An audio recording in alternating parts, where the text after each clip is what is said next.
Kia ora koutou. If we can encourage and support smokers to quit, we can also encourage and support retailers to stop selling tobacco. This is based on work done almost entirely by Karen Hamilton, so I'm the voice for Karen today. She's a health promoter with Community and Public Health on the West Coast in Greymouth. She's a key member of our West Coast Tobacco Free Coalition. So, what Karen did was basically an extension of the work she was doing already routinely on the tobacco control lines of just checking with retailers regularly that they understood their obligations, legal obligations around retailing tobacco. And she decided simply to extend the scope of the conversation.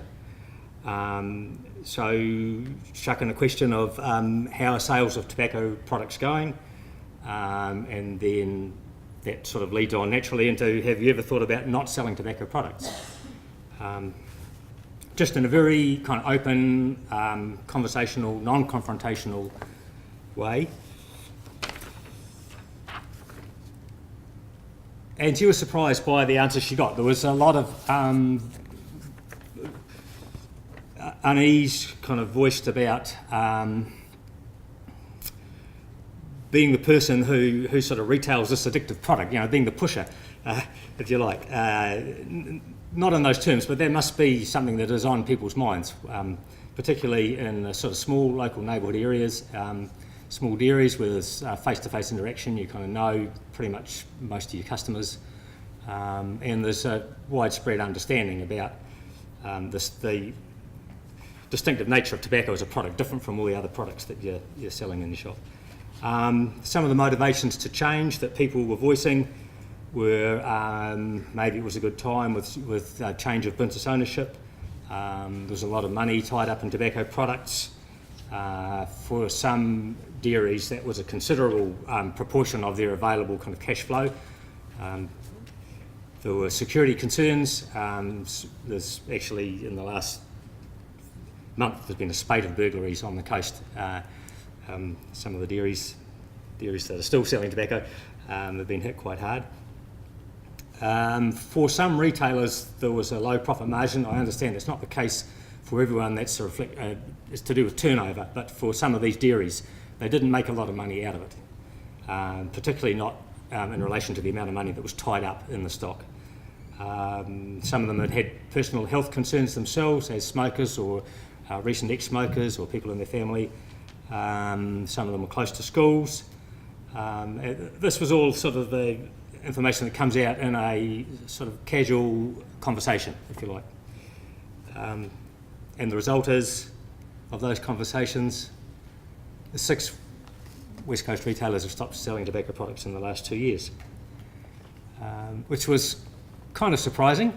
The first 1 or 2 were the sort of a wow reaction, and we made sure there was a local media response. The certificate that they could put on the wall, a photo in the paper, and so far we've got out to 6.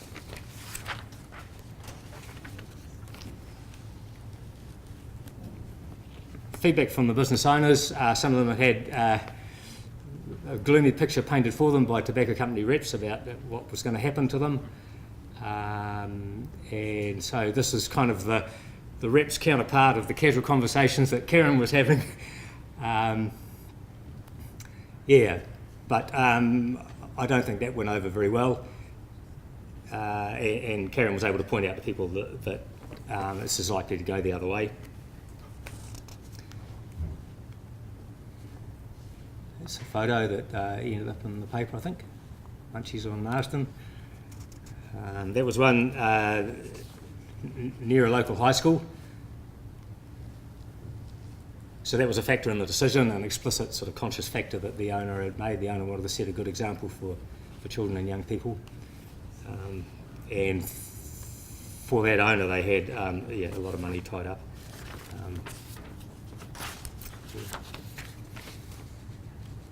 Karen's still having these conversations, of course. She's still doing that kind of health promotion work and seeing these people on a frequent basis. And the feedback is consistent, that there's a lot more positive feedback than negative feedback.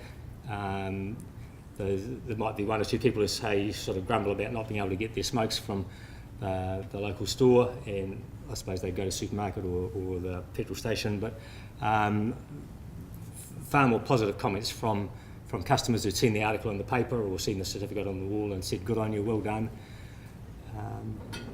And the retailers who've made that decision have all been very happy by it, and they're very happy to continue. Where to from there? Keep going, really. There's still plenty of scope. It's not a big region in terms of population, but it's an enormous region geographically, so there's still plenty of retailers there who we can have these conversations with, and we hope we can continue to sort of encourage more to stop selling tobacco products. Thank you.